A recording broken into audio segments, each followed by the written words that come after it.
Ellis Henican really going to tell us that was not a campaign speech? I'll dare him. I'm calling President Obama's speech last night a glorified campaign address, complete with the same talking points. What we're talking about under a balanced approach is asking Americans whose incomes have gone up the most over the last decade, millionaires and billionaires, to share in the sacrifice everyone else has to make.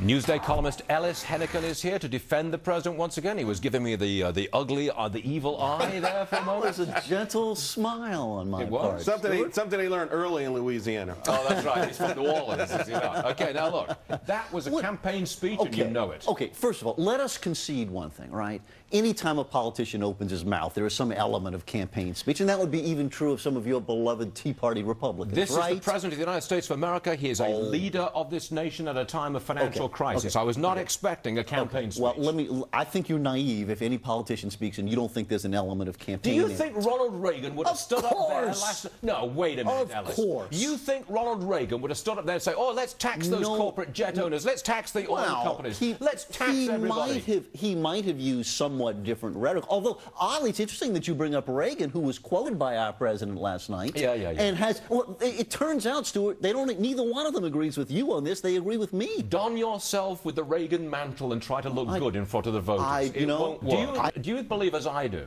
that the president's performance last night encouraged the view that we cannot get a handle on our finances and we will, most likely, be downgraded because of the president's performance last night? You know, I didn't look at it exactly like that. I think what it was a kind of a last-ditch effort to try and make some kind of deal here around the concept, and God, I wish I could get you to embrace this, around the concept of some kind of shared sacrifice. Isn't that an important element of this? They had that deal just between the Senate and the House. Wait. They had that deal, and then the president shifted the goalposts. He wanted an extra $400 billion in tax revenue at the very last minute. What I noticed was that the speaker stormed out of the meeting when he didn't get what he wanted. The crucial thing here, right, is we do need grown-ups in the room negotiating this thing in a spirit of compromise. Where is that? Look at Ronald Reagan and Tip O'Neill if you want to look back into history. You've got to, if you're going to have some kind of deal we can all live with, actually, it's got to involve right ahead, I got to tell you what I think. The compromise is the new buzzword, and the president-looking adult is the new catchphrase.